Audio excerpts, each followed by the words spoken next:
Welcome to Here Where You Belong, your go-to podcast for exploring belonging with your host and belonging expert, Dia Irby. We are thrilled to have you join us.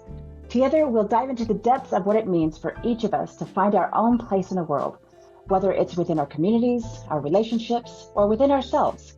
Today's episode is meant to inspire, uplift, and remind you that no matter where you are or where you're headed, you have a place where you truly belong. So grab a cozy spot and settle in. Welcome to Here Where You Belong.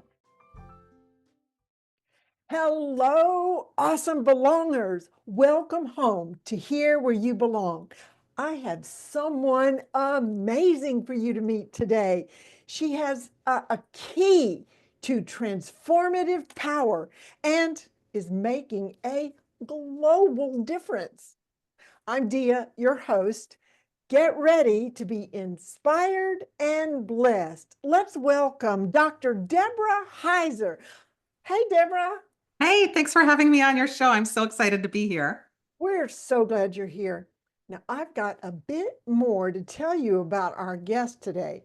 Dr. Deborah Heiser is an applied developmental psychologist. She's a TEDx speaker. We might talk about that a little bit more. She's the author of The Mentorship Edge. Oh, see where we're going here? It's all about mentorship. She's dedicated to helping individuals unlock their potential through the transformative power of mentorship. She's the founder and CEO of the Mentor Project. She's created a global community. See what I tell you about her impact, where leaders, experts, and innovators mentor the next generation. And they foster a profound sense of belonging across diverse disciplines. With over 2 decades of experience in research, teaching, and leadership development, Dr. Deborah empowers people to embrace growth at every stage of life. Her work is rooted in the belief that mentorship is not only about giving back, but also about creating meaningful connections that inspire mutual success. Passionate about building bridges between generations, Deborah's mission is to cultivate communities where everyone feels valued, supported, and driven to achieve their best. Whew, I told you I had an amazing guest today. Wow. Well, welcome, Dr. Deborah. Did I leave anything out? No, you didn't. Thank you for that very generous introduction. So, mentoring means something to you and intergenerational. That's what your TEDx talk was about. I Yeah. love it. I love it. So, the show is about here where you belong. What does belonging have? Where does that fit in your story? Or what can you tell us maybe about a personal story of finding belonging? So I really look at belonging as connection, right? We all need a connection and when we connect with people, we feel like there are people. So to me, belonging is all about our connections and finding the right connections that matter to us. It's not quantity, it's quality. And so I really believe that the more often we're able to connect meaningfully with others, the more belonging we have. And I find that, in the work that I do, I feel connected with those I work with. I feel like I belong. At home, I feel like I belong with my friends and family. So we all, and I and myself, create all these connection pods that exist in my life, and I try to make them connect together as much as possible. And that's really how I find belonging, is finding the other people who believe and feel, hold the same values as I do, regardless of what they do, but it's usually value driven. So, do you think that there is I don't know, a full level? Like, can you Mhm. have true belonging with as many people as there are in the world? Or does it depend on the person and their capabilities? Or, is there a maximum number of how many connections you can have? I don't think there's a maximum. We have more than 8 billion people in the world. So finding people to connect with is not finding a needle in a haystack. It's finding hay. That's really not a problem for us. But one thing that makes a difference, and it really is connected with belonging, is finding those meaningful connections. It's great to have connections with people that you meet, that all the time at the store. Those matter to us.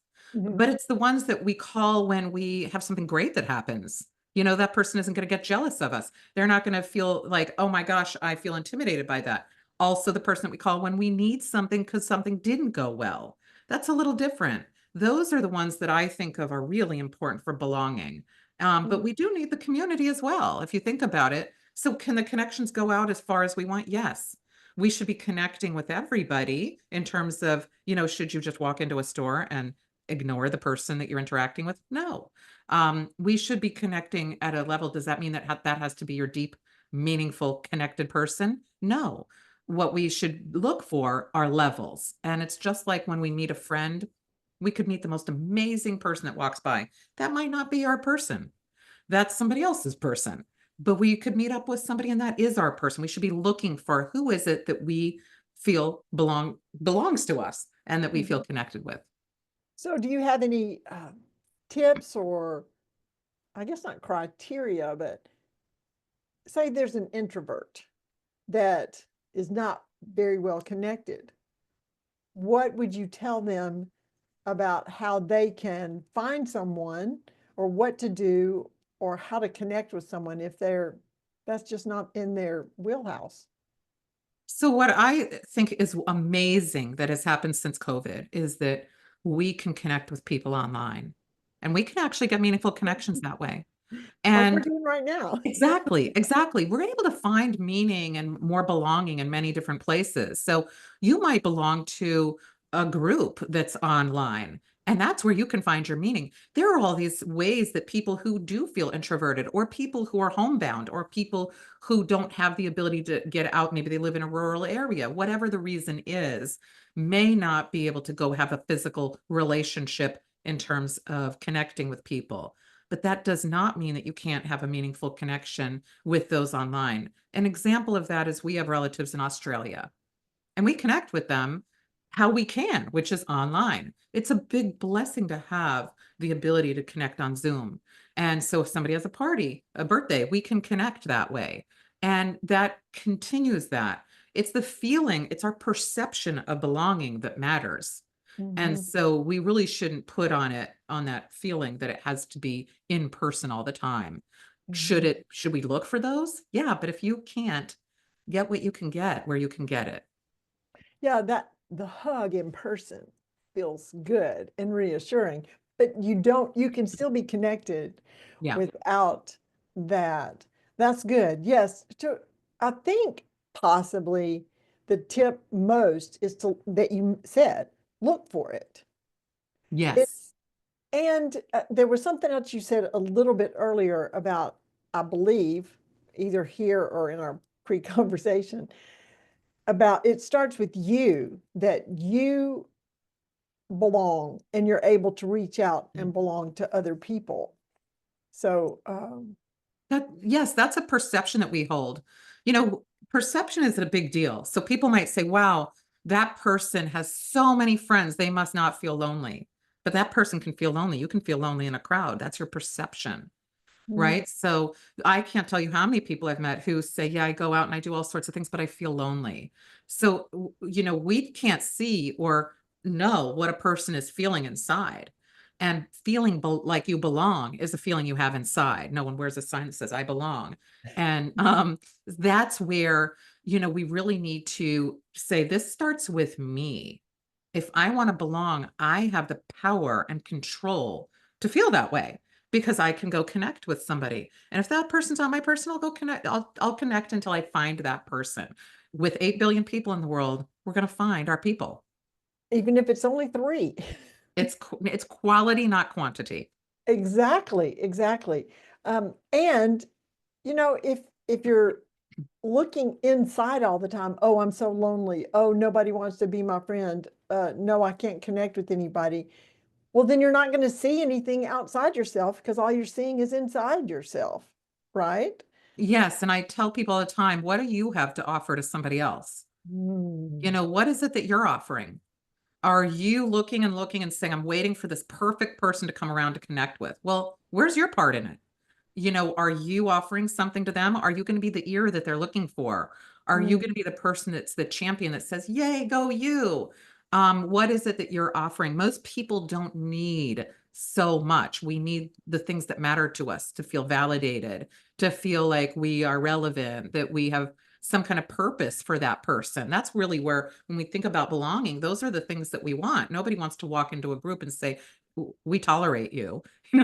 We want to feel like we matter to them. Okay, you can be here. Yeah, exactly. So Huh. yeah, we have to bring something to the table. So is feeling, it sounds like you're very comfortable looking for and connecting with people.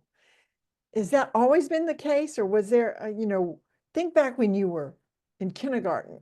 Were you the one that always looked out for all the other classmates, or was there someone that looked out for you that introduced you to being sought after to be connected with? Did I give that question right? Yeah, I think so. We'll see and how I answer it. Well, how you Um, answer it is correct. so I no, it's a journey in learning how to connect. We have whatever we have. We don't like pop out of a box and we're like emotionally doing great. It's a journey. That's why, we don't throw ourselves on the floor like you do when you're two, when you have something doesn't go your way. I mean, if you do, don't tell us. But that's because we learn these skills as we go along. And Mhm. part of learning the skills when we're young and as we get older is learning how to connect with people, because when you're connecting, you have to show vulnerability. You have to put yourself out there. That person could say, you know what, I don't like you. You're not my friend. And that's what little kids go through. So you could end up trying things and they don't work. How do you react to that? Do you say, I'm going to get back up on the horse and go again? For me, I wasn't that kid. I was shy. I remember being a little kid and this, I remember holding this, we were in like Kentucky Fried Chicken and it was in like Des Moines, Iowa, right? And I'm holding on to the skirt of a woman next to me, thinking it's my mom.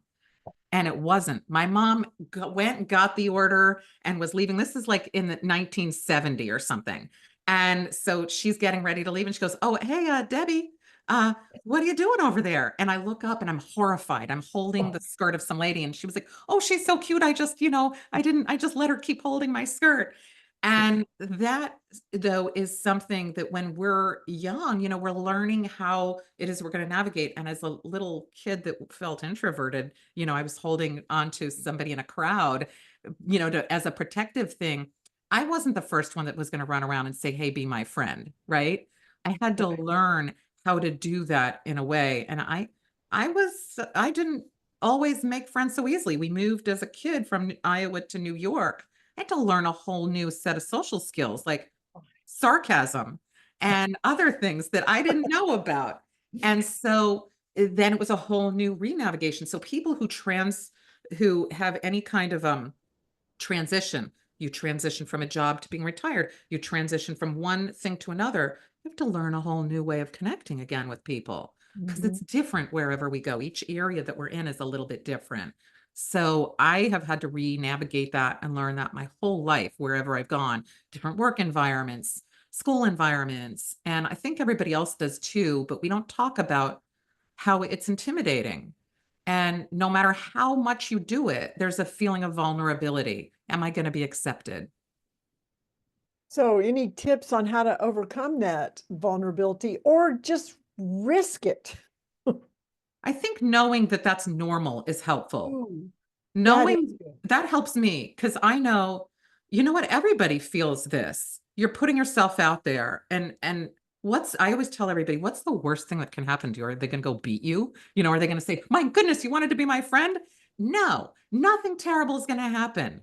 And I have to, remind myself that. I tell students that connect with others. There's nothing life threatening that is going to happen to you. You may be able to say, you know what, that's not my person, but that's the worst thing that's going to happen. Right. I kind of have a saying when I'm facing something that I'm a little nervous about, and you analyze, you go, well, nobody's going to die. Yeah, You're always exactly. gonna die. And, go for it. And That's they aren't going to leave there saying, I can't believe this person asked me, would you like to connect? And no, people don't do that. We're not as, um, the world isn't focused on us the same level that we're focused on ourselves. Oh, right. Um, you're the only one that notices anything about yourself. Everybody else is concerned about themselves. So, Exactly. Yeah. and what other people think about you is none of your business. So, And most people are flattered. If somebody wants to connect with you, they don't say, "Oh, come on, why would you want to do that?" and have some kind of crazy negative reaction. They usually are flattered. They feel good about it. It's like right, asking for help. Most people want to help you. Um, right. Um, this is all such good stuff, but we're going to take a little break and be right back with Dr. Deborah Heiser after this break. See you in a minute.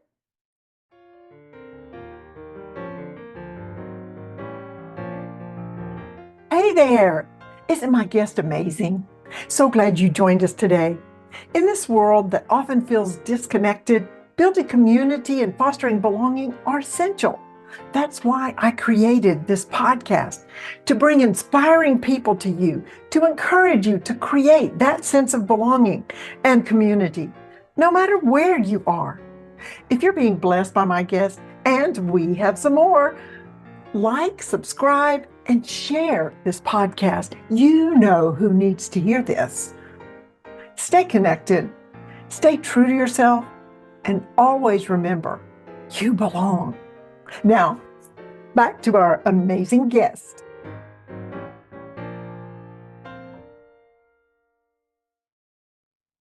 And we're back on Here Where You Belong with Dr. Deborah Heiser, and she is amazing, got so much wisdom to share.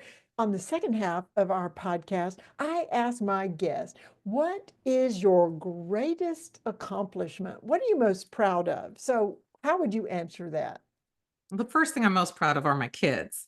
But in Oh, terms of, my going out and doing something in the world outside of my kids is the Mentor Project. And that is an organization that, I co-founded about 5 years ago, a little more than 5 years ago, not thinking it would be anything more than a hobby or side passion. And it turned into something that is a global initiative now. And so I'm really proud of that, because to do that, I really had to connect with others at a level that I'd never connected with people before. I was the little person holding a skirt, looking for that safety. And I had to step out of that in a very big way. And so I'm very proud of that. well, expound a little bit and explain what the Mentor Project is. So the Mentor Project is an organization where we bring the top 1% in their field to mentor students around the world for free. So we have amazing mentors, well-known artists, an astronaut, astrophysicists. We have lawyers, and we have, you name it. We have it within the Mentor Project. And just in 2024, we were able to give away $3 million worth of mentorship hours for free, obviously. And I couldn't be more proud. And that year, we've been in 7 countries, but in that year, we were in 5. So that to me, I'm really excited about, because we look at the mentor. We know that the mentees are going to get something, but this is an opportunity for mentors to connect with others and to be able to leave a legacy, remain relevant, give what they want to give, their expertise, their values, their culture, whatever it is, to another person to carry on that their expertise and legacy for them. So it's really exciting. Well, how do you find the mentors, or do the mentors find you? And I mean, I can see, like, if you've lived a long time and have a lot of experience, it's like, and so what? Here's an opportunity to give back, to share Yeah. all the blood, sweat, and tears I went through to get where I am. So, but how do you find them, or do they find you? So they find us. There have been a couple people that I have met that I said, wow, you'd be a good fit for this. Do you want to try it out? But for the 90% contact us and say, I'd like to mentor. We have a waiting list. We have more people than we can take right now. So it's really an overwhelming response. And that was something that I was told no one is going to volunteer to mentor their time, especially the top 1% in their field. They're too busy, they're too important, they're too whatever. And they couldn't have been more wrong, because in 2020, we went from 10 people in January to, by June, we had 60. Then by the fall, we had 80. And then by the end of the year, we had 100 mentors. It was overwhelming with the response of people saying, I want to do this. And we didn't realize that, people say, I'm going to go get a mentor. And that's a nameless, faceless individual that they're, being told to go find. But mentors, people with expertise, can't find mentees.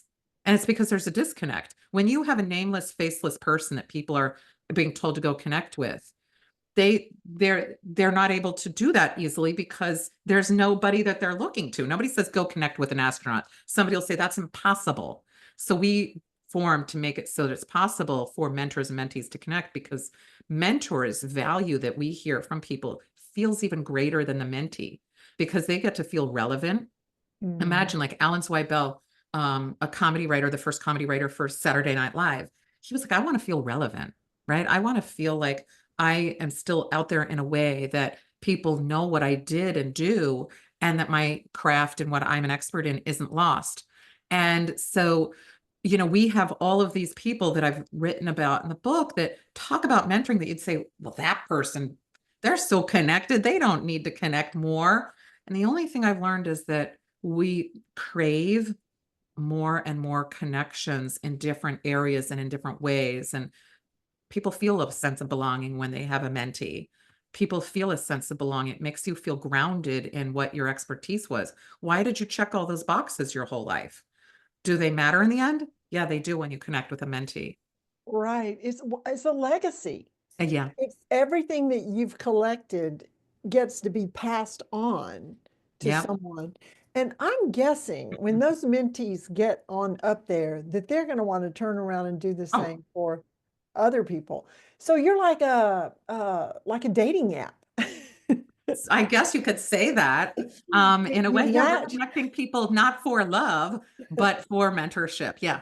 right? You're a mentor matching.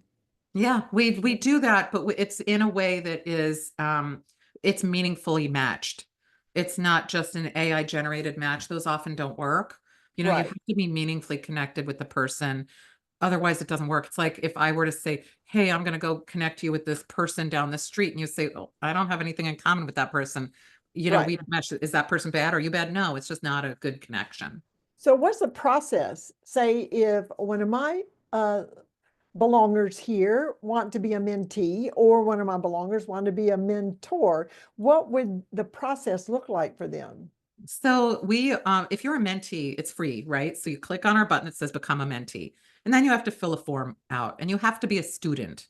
That's the only requirement we have of you, between 5, or elementary school, all the way up through graduate school. So you could be 50, 100, whatever you are, as long as you're a student. Okay. So you click the button, and if you're a minor, you have to have your guardian also sign. But you fill out a form, and then that gets sent to us, and then we get you connected. We try to connect you with more than one mentor, because you never know. You might meet somebody that you never even considered would be the best mentor of your life, and that person ends up changing your life. So we usually try to connect people with like up to 5 people, so that you can never have too many mentors. And so we do that, and then you get connected, and you usually meet them over Zoom. That's one way for people to do one-on-one mentoring. The other way we do it is we have online panels or online talks. And we have this all over the place, where students then get to see, a person and hear what they do. So these students are like I was. I did not know what a psychologist was when I was young. I had no idea. And then I met one. I was like, that's what I want to do. So sometimes you need that person to say, here's what I do. And then you say, ding, ding, ding, that's me. I want to connect with that person. So they go and they do the panel, and then the students can say, I'm going to fill out the form, and now I want to meet with those individuals. And that's how it works. So some people never need one-on-one. They get what they need out of the group meetings.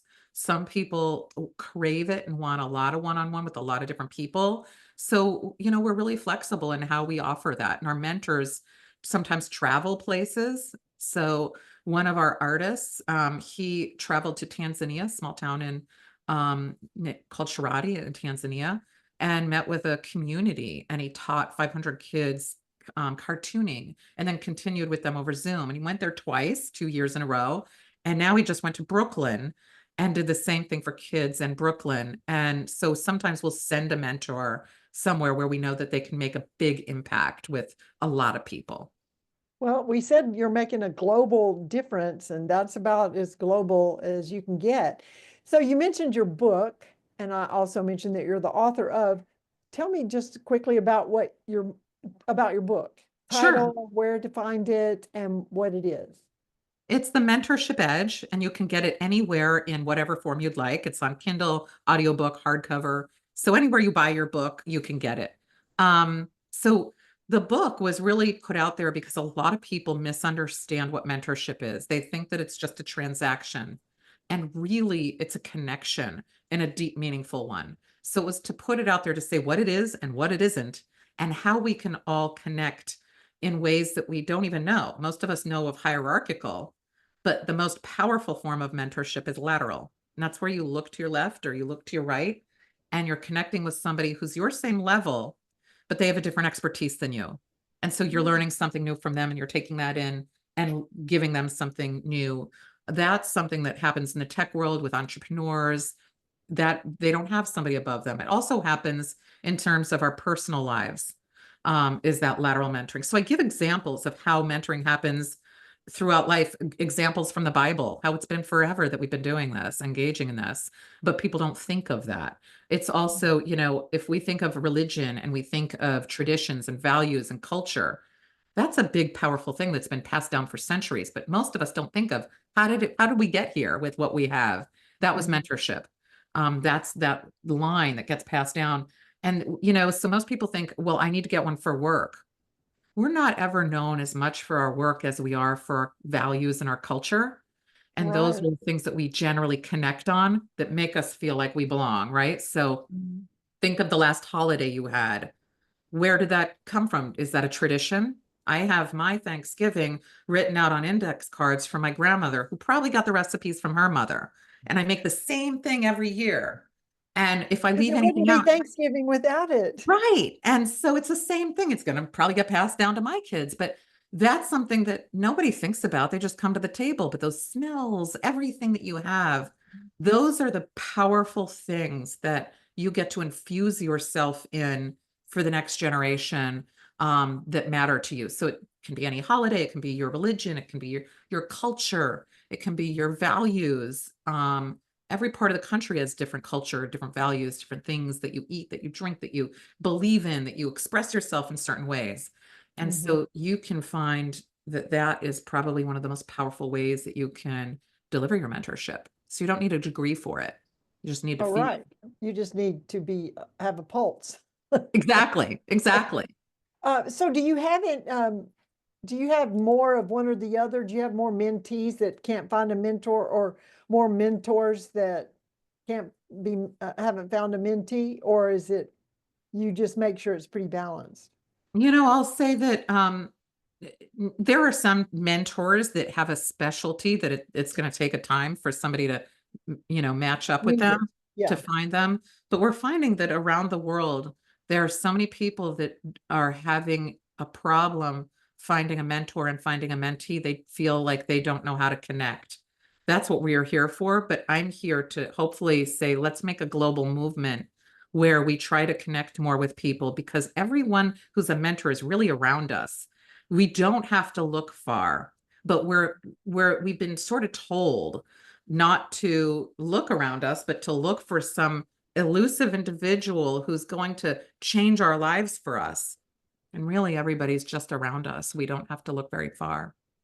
It's kind of like that old happiness is in your own backyard. It is. But it is, yes. It really is. So you The mentioned, example I give is we all have seen Ebenezer Scrooge, Charles Dickens' A Christmas Carol. Most people have. Mhm. And that's an example of somebody who on paper has everything. He's a self-made guy. He lives in a mansion. He has servants taking care of all of his needs, but he was miserable. And it wasn't until he connected at a different level with Bob Cratchit and Tiny Tim, and that he started to give back to them, that he felt joy. So it was his act of giving that gave him joy. And we all have that. Now, Bob Cratchit was in his workplace every single day. So we have to look at those around us and say to ourselves, let me see this person in a deeper way. Mm. And it is true. It's more blessed to give than to receive, because it's a blessing.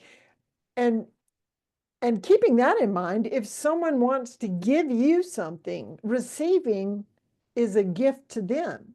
Because if you don't let them give to you, you're denying them the blessing of being the giver. That was a hard thing for me to understand too. And that was well said. We can be the person that carries a legacy for somebody, which is a tremendous honor, or we can be the person that shuts the door on that. And if we look at that in a way that we are making a person live on and have a sense of immortality, then that feels good to us. But imagine yourself as someone that you feel you're saying, here, take this.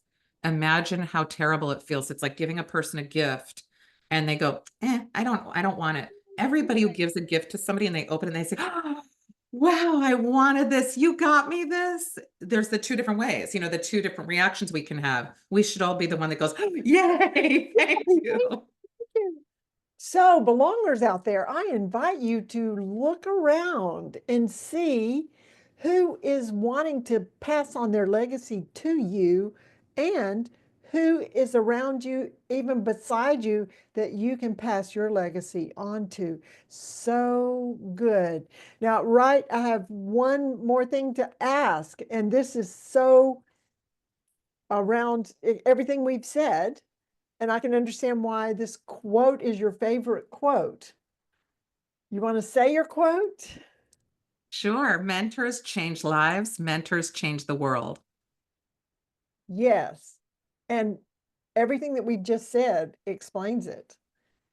When you're mentoring someone, the mentee's life, well, you, the mentor, and the mentees, both of your lives are going to be changed. And it multiplies, it spreads.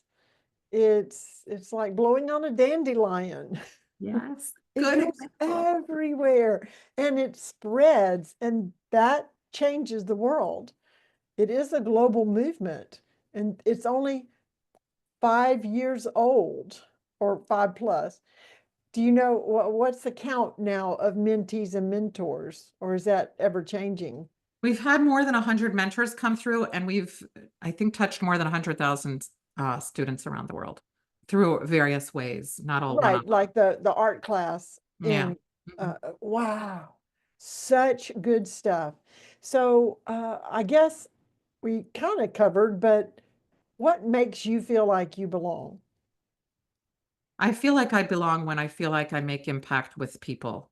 So, meaning that if I'm in my family and I feel like we are all cohesive in how we're doing things, I feel like I belong. When I'm at work and I feel like we're doing something that matters to people, ourselves, and to others, I feel like I belong because we're all doing stuff together. It's really, I feel like I belong when I'm connected. That's That's yes, when you're connected. So let's get out there and start mentoring and receiving mentoring. That is an amazing message. This has been fantastic, and I thank you so much for being with us today, Dr. Deborah. So, belongers. Oh, before I close, I want to ask, is there any final do you have any final words you'd like to say to the listeners? yes. Look to your left and look to your right. You're looking at a mentor and you're looking at a mentee. Mm, I invite you to take that action as soon as you hear it. Okay, now, belongers, stay connected, stay true to yourself, and always remember that you belong. This is Dia Irby, your host at Here Where You Belong. And until next time, see ya. Bye. Thank you, Dr. Deborah. Bye. Thank you.